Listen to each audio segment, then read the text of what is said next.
Okay, good afternoon and again, everyone. Good afternoon, Mr. Temi. Thank you so much. Good afternoon, Ma. And good afternoon, Mommy. It's such a privilege and a joy to have everyone here. So we have a couple of questions, highlighted already. And I will just take them and I believe we can just, choose to answer which of them would want to. So the first one I have here is, I'm neck deep into this Japa process. How can I realign myself knowing that I've been approaching this desperately? I would throw this question to Mr. Temi. Okay. The way I will view that is that there's never any harm in having options. So there's no harm to be neck deep in the Japa process and process all the paperwork and things like that, and at least know that you have an option. Because in fact, many of the time when you think of this Japa thing, if you don't have the option, you don't have the option. And that is, of course, assuming that you've drawn some red lines like Honorable Abike Dabiri was speaking earlier.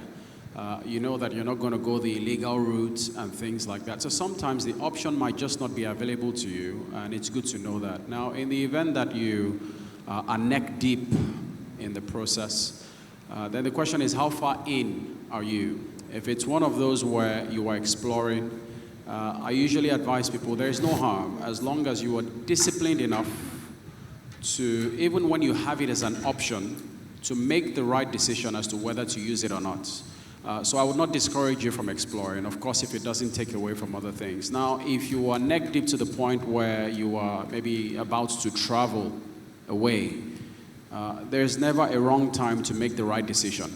So I think that if it's on the back of some of the things that you heard today, or just the need to do a little bit more due diligence, it's better to have spent money and time and resources and wasted those today to make sure that you're doing and taking the right decision ultimately. Thank you so very much for that. How many of us also noticed something with Mr. Temi? There's just this rest and this peace with him. How many of us noticed that? Right? So, I feel like that has come a lot from your, probably not necessarily your personality, but, a lot of time in God's presence. Or it's a little bit of that, and a little bit of stress is the wrong word to use. No, someone is saying what? Money. No. So money, how many of us even heard when Honorable was saying, all you rich guys, all you rich guys. So I think money also brings a bit of, rest there is even your smile has quality. Can you people feel it? You can see it. Rich people don't just laugh. Even his warning has, fantastic. I have to debunk that. It's a myth. There is so much you can possibly go through and experience that you have to be calm. That's the genuine, honest truth. I think that there's so much that I have to carry and go through just for all the things that are happening that you have to learn to. Otherwise, you might misstep and misact. I think. Wow, that's a food for thought. The fact that you even said you had to. I wouldn't look at you and think that security guard in the UK, and then I think that's enough for us to hold on to. Thank you so very much for that, sir. And I have another question here, and it says, I'm a married man with a child. My wife and I are making decent strides here in Nigeria, but my wife has been suggesting this relocation Japa process for a while now, and it's starting to seem like I'm not supportive. This is to you, Ma, Honorable Abike Dabiri. How can I go about this, especially because I'm not convinced about relocating? And, from what I can hear here is causing a bit of a rift in the marriage because, she's bent on let's leave, and he doesn't want to leave. What should he do? I think that should go more to counselor, Mommy. Mommy will have to counsel them, but they really have to talk to one another and take the right decision. And they're not the only ones. There are quite a few people that go through that. Husband wants to go, wife wants to stay. But at the end of the day, it's all about balancing the situation. Maybe he should allow his wife to go, but she won't want that. So I think it's more of a family decision, and a lot of counseling needs to go into that, know what they're doing, how they're doing. Then what are the options even if they want to go abroad? Where are they going to? Are they going to Bangladesh? So it all depends on, you know, what opportunities are there, what are they going to. But you know what? Life is about taking risks. Dare to venture, dare to succeed. So only they can take that decision with a bit of counseling. And if we get more information, we can counsel them. But I'm sure Mommy here can do a bit more counseling. Oh, beautiful. Amazing. We have someone whose wife has already jackpot, right? He says, my wife and kids have successfully jackpot after a long process. And now it's even more difficult for him to go and join them. What can he do? And his wife is not considering coming back to Nigeria. So what can he do? I mean, they've been in the process together, and I know I have a few personal friends who are in that state as well, where the wife and the kids have successfully gone, and it looks like, there's been so much disruption in the process of, relocating, and then it comes to him and he wants to leave, and it's... It depends on what is he doing. Then where is the wife? I think those are difficult. Is that difficult advice to give if you don't have more information? Where is the wife and the child? What are they doing?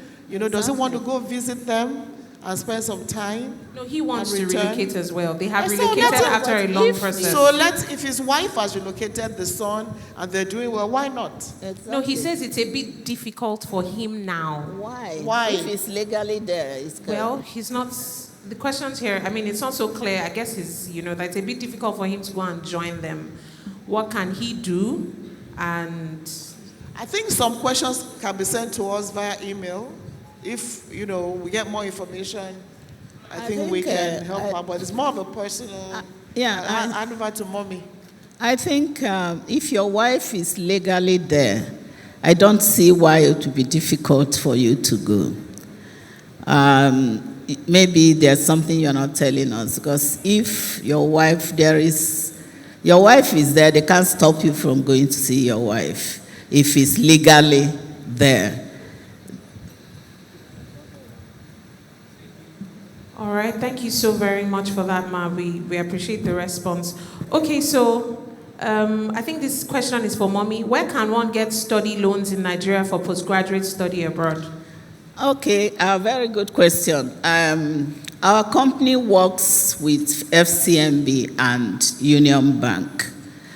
So what they do is they loan you money of your parents, because banks can't do something free. They must know the source of repayment. So they will do their homework very well and know that you have a source of repayment. They will pay your school fees upfront to the school, and your parents will be paying them. They will structure it as a loan. They will be paying them instrumentally. So FCMB does very well in that. We work with them and Union Bank as we partner together in that sense. All right, thank you so very much, Ma. I believe the audience is taking note of all of this information. This is for Honorable Abike. This person actually even wrote it for honorable only. I was born in the UK, but I do not have my British passport or my original birth certificate. What can I do if I want to leave Nigeria? Was born in the UK, but does not have... Did they? This line that they say they born you well. But it says I was born in the UK, but I do not have my British passport. Depends on how. Or my original birth. So what do you have? What can I do if I want to leave Nigeria? But he has a Nigerian passport. So apply for your visa.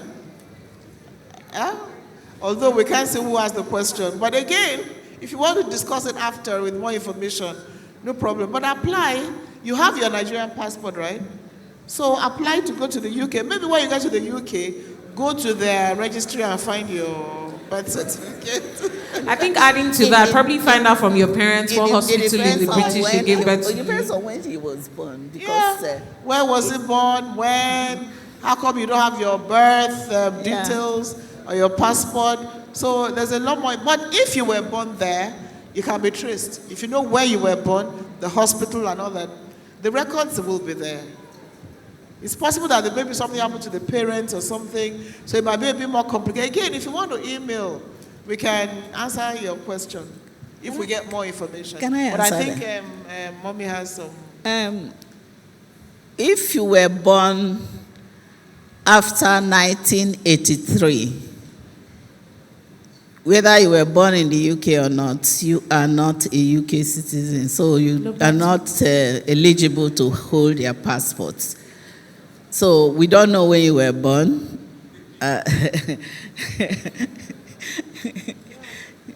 Oh, wow. Yeah, but you should have his birth certificate. Yes, of course. You should have the birth certificate. So even if you are not entitled to British passport, you have some, because they've changed their rules. But at least have your birth certificate, and most importantly, you have your Nigerian passport. Of course you can apply, and it depends again what you want to go and do there.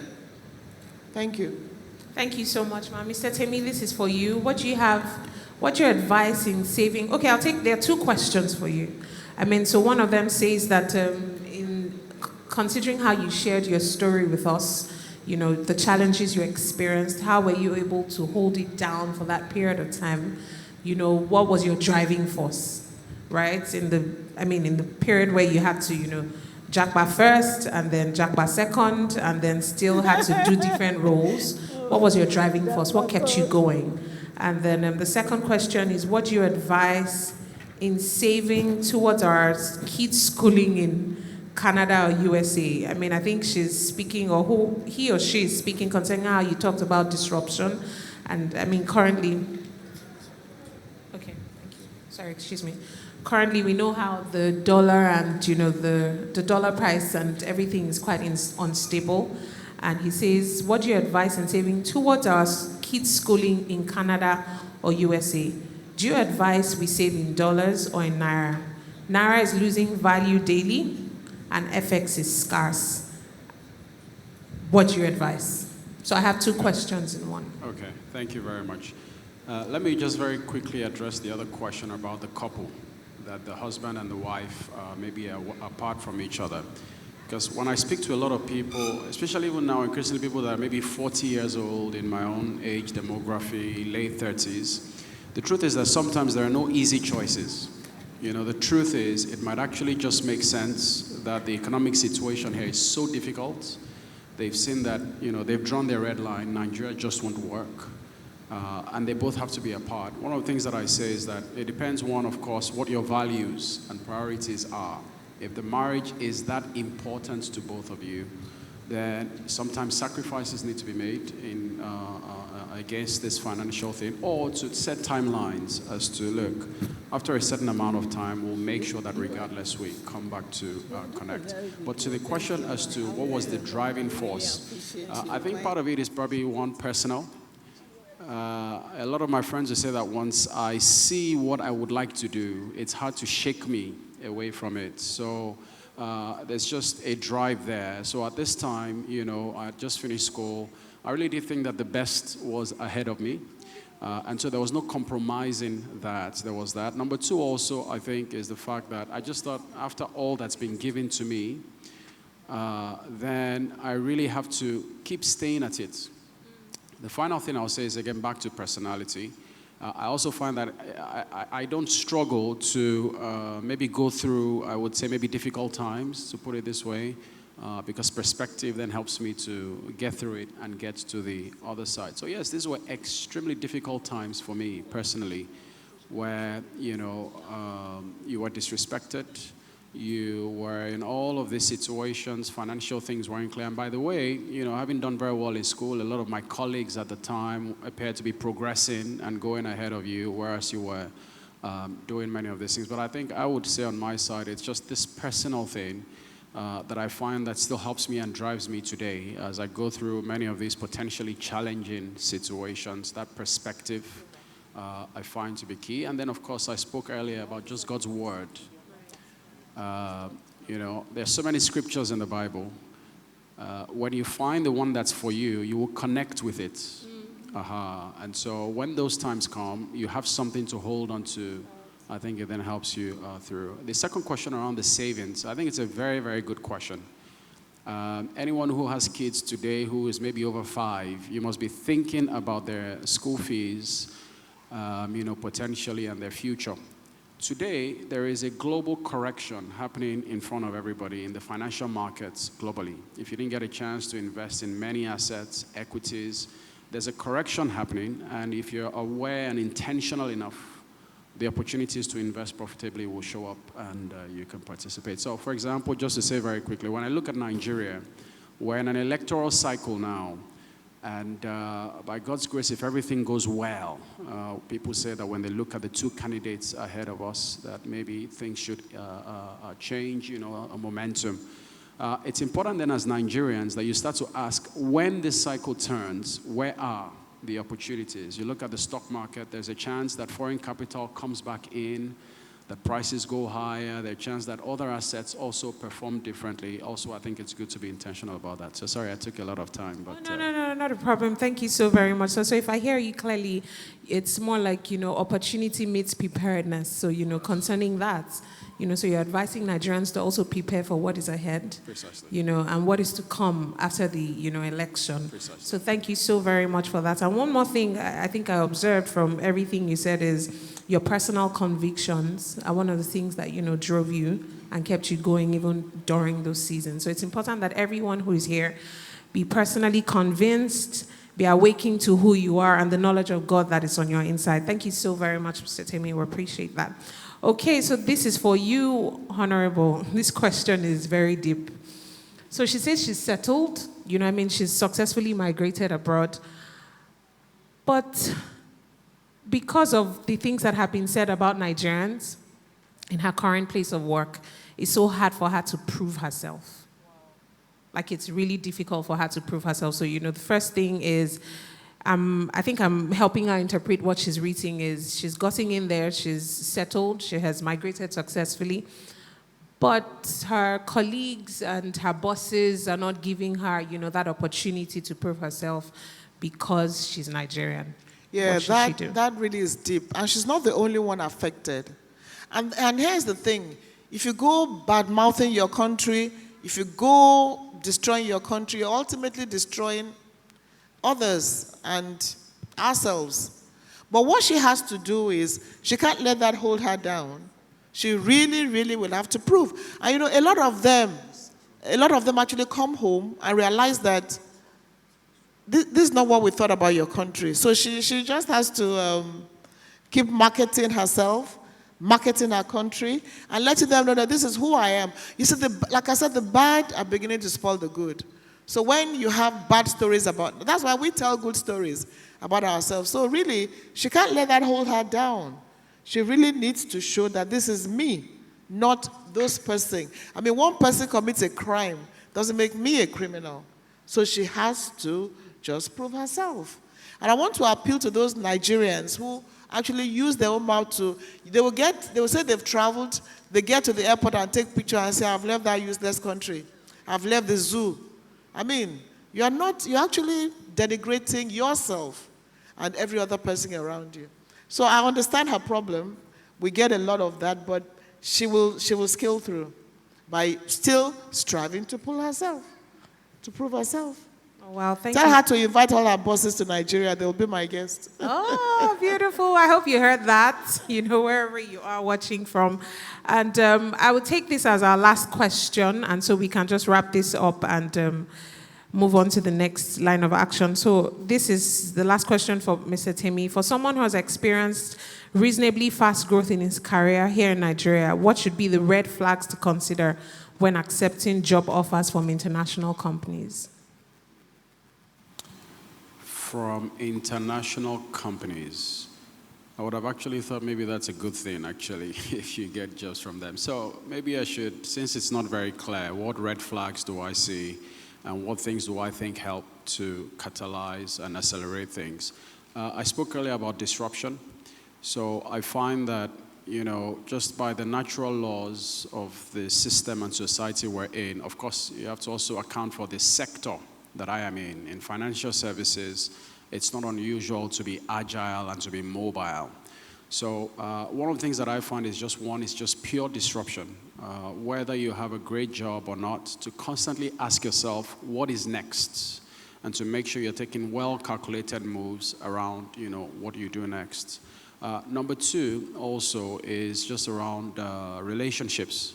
If there was one singular thing that I could say I find to be extremely helpful is just relationships, being intentional about relationships. I'm going to connect with Honorable Abike Dabiri, for example, after this event because I'm intentional about relationships. And you find that, a lot of the time, opportunities show up or you need the right advice, you need the right place to go. It's some of these, call it mentors and strategic relationships that you have that really help to guide and to coach you.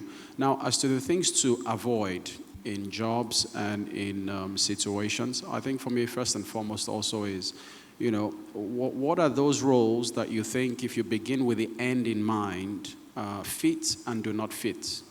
If they do not fit, most of the time I turn them down. It's not always easy. But what you find is, again, back to that calculation. If it does not align with the end game, then why start it? Because most of the time you get distracted and things like that. Sometimes it makes sense to take short-term pain for long-term gain. But I think as I'm trying to think about this international company part of it, I'm not really sure what drove that part of it. But, of course, with international companies, one of the other things I find, they're better governed. They've got better, procedures and policies, and also tend to help you with meritocracy and to help you drive. So I don't think there's a blanket answer to it. There could be good international opportunities and vice versa. Thank you. Thank you so very much for those questions and answers. We have quite a number of questions, but the thing is, our speakers would have to take their leave. Or can we still ask questions? Okay, no, so our speakers would be taking their leave. And so like Honorable said earlier, Ma, could you please share the email again where they can, send questions to? admin@nidcom.gov.ng.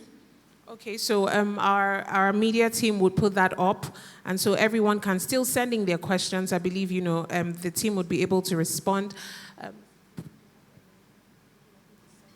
Yes, my email address is Popoola, Popoola, at ngxgroup.com. Popoola at ngxgroup.com. Thank you. All right, then. And then we're going to be taking pictures now when we're moving into the syndicate session. So I would allow our speakers come down. Okay, you want them to take pictures up here. All right. So they'll be taking pictures. Please put your hands together for them. I believe they've been able to answer a few of your questions.